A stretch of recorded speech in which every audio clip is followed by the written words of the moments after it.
Hello again and welcome to the video. So today we've got another A3 Pacific to have a look at. This time it's number R214 in the Hornby range, and you can see it's called Doncaster. This is another second-hand model that I've purchased, and the box is faring not too bad. You can see up here it had a price tag at some point which has been taken off and spoiled the box a little bit. And we also have some scuffing down here and a little bash here as well. But overall this box is looking not too bad.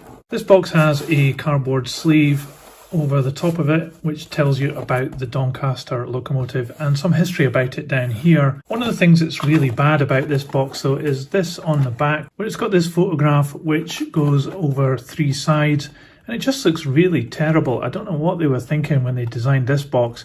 It looks really, really bad. And also this picture, is that a dog hanging out the window of the locomotive? It just looks really poor. I think the graphic design department was having a Friday moment when they designed this packaging. But let's get rid of this sleeve and have a look at the model.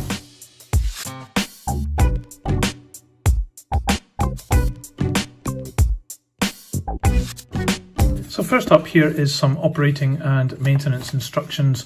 You can see the number up here, 2140, and it has another date, the 3rd of September 99. So I'm guessing that's when this model came out. So it is getting on a little bit now. It's 2023 at the time of recording. So this little booklet tells you about how to maintain this model, and here we have our old friend the Ringfield motor. So it's obviously tender drive, and you can see some information here about how to maintain and oil this locomotive. And we have this rather flimsy and pathetic looking certificate of authentication. So as usual, I've no idea what this is authenticating, but it does say it's a limited production run of only 1,000, and this is number 404. This is actually quite a low number of models, and so therefore you would think you would maybe have some better packaging, or at least a better certificate than this crappy piece of paper. Anyway, let's have a look at the model.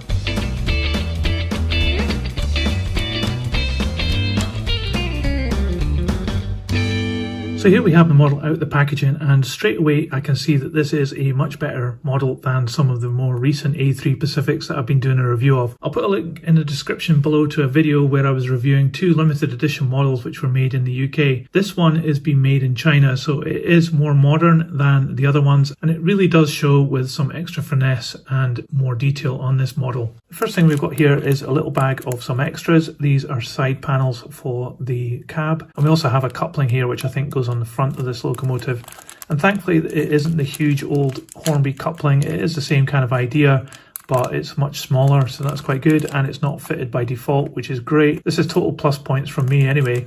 I did notice when I took this out of the packaging that this model is tender driven because all the weight is back here. The locomotive itself is free rolling. It doesn't have any motors in it, so therefore you can see the valve gear moving here. So starting at the front of the locomotive, straight away you can see that this is a much better model than the previous made in the UK ones. This one has already got a vacuum pipe fitted, and it has a little hook there which is much better defined and is moulded in black as an extra part fitted on there. The buffer beam is in red, and it's been very nicely applied. There's no fuzziness at the corners, and we have these metal buffers. They're not sprung buffers. I think that's a bit of a gimmick actually, to be honest. These are made of metal and they look really good. You can also see this little red line painted on the bottom here all the way along the bottom of the model, and it's so fine and delicate. It's a real contrast to the ones that were being produced in the UK just before manufacturing went to China. We've also got these steps at the front now. They're very delicate. They could easily break off. And we've got another little tab here as well. I'm not quite sure what that's for. Again, that could easily break off, so you need to be careful with that. Looking a bit further up, you've already got some rivet detail on this panel just here. And the end of the boiler here, you've got a metal railing running across it here. You can see the number printed up there, and also the shed plate printed below. It's really quite nicely detailed. It's much better than previous models. It has the metal handrail running the length of the boiler as well. So in the older models this was actually quite thick, but here it's very thin and delicate, and you can see the shed plate there, and this one actually has some writing on it as well.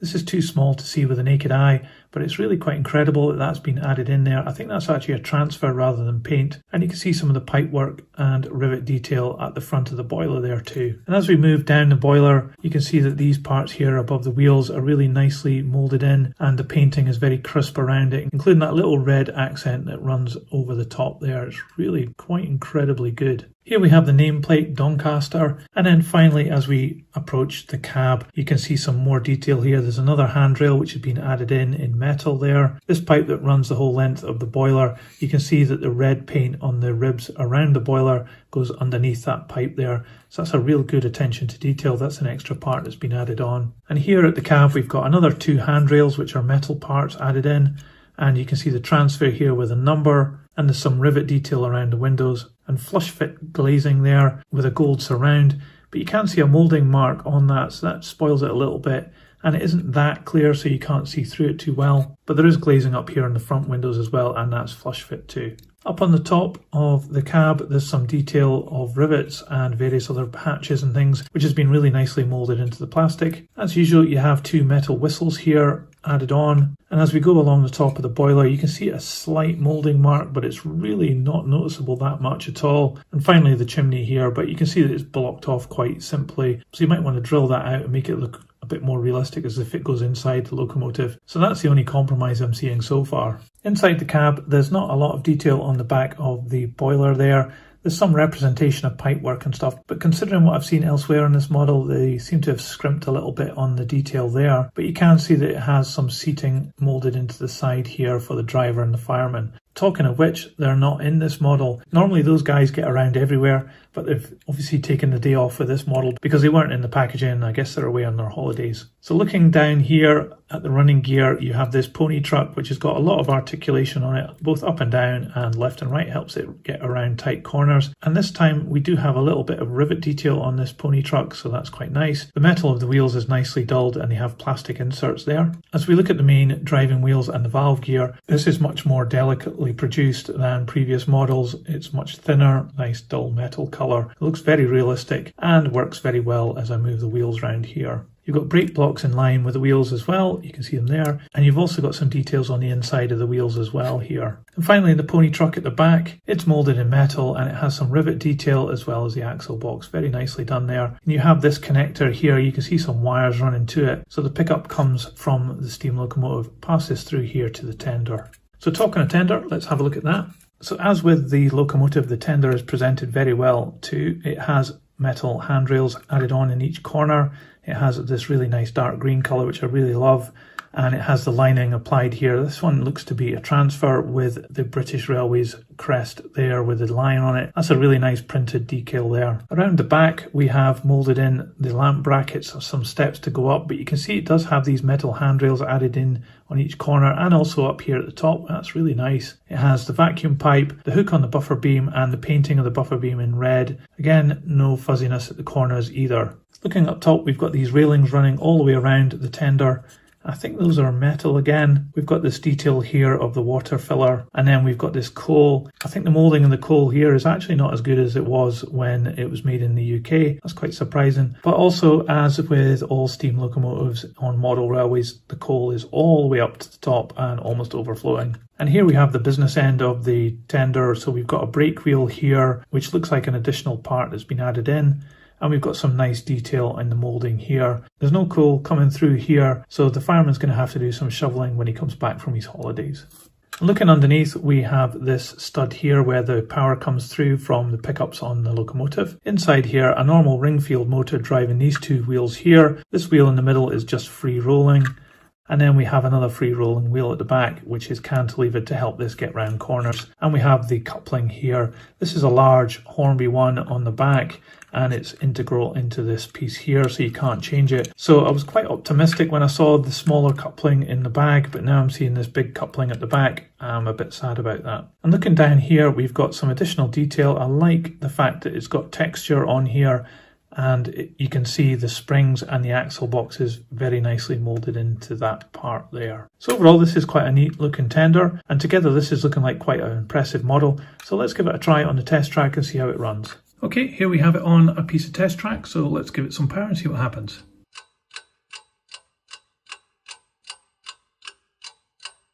So nothing happened when I put the power on there, so I'm going to have a look at the motor and see what's going on here. So in older models, this part here used to just pull off the chassis, but it seems to be that since manufacturing has gone to China, we've now got a couple of screws here in each of the corners at the back, so I'm just going to take those out. Here we have the good old Ringfield motor in the tender here, and this one does look as though it has been used before. It's got some marking there on the motor, and when I move the gearbox it does actually go round, so it might have just got stuck here a little bit. There's not really any lubricant at all on these gear wheels, so maybe it's just a symptom of its age, or maybe it's been in storage for a while. But what I'll do is I'll put some oil onto those gears and then we'll put it back on the test track and see if it runs. So I don't use anything fancy for this. I use this oil here from this applicator. This is actually from a Tamiya remote control car kit which I had years ago, and I've just kept this thing because it's handy, and the oil inside it is nothing special. I think it's just 3-in-1 oil. And I'm just going to apply some to these gear wheels here. You don't need a lot though.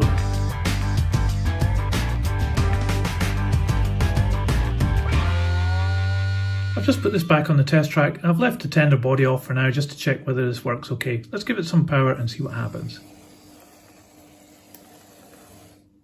That's great, it works brilliantly now. I guess the gears must just have been stuck there or something, and just by freeing them up and giving them a bit of oil, it's helped this immensely. So I'll put the tender body back on and then we can run this properly.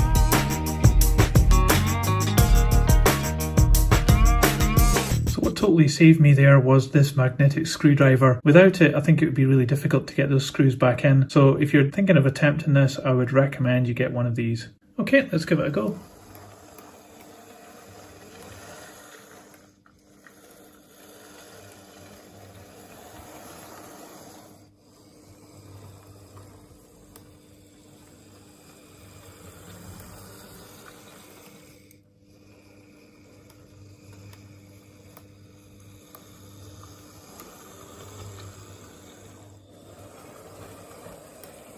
So that's great news. Now we've got this model running perfectly. It seemed to be just that the gearbox is a bit stuck there. Possibly this is an older model. It's been in storage for a while. I did get it second hand after all. Anyway, let's see how much this weighs. So this model weighs 401 grams.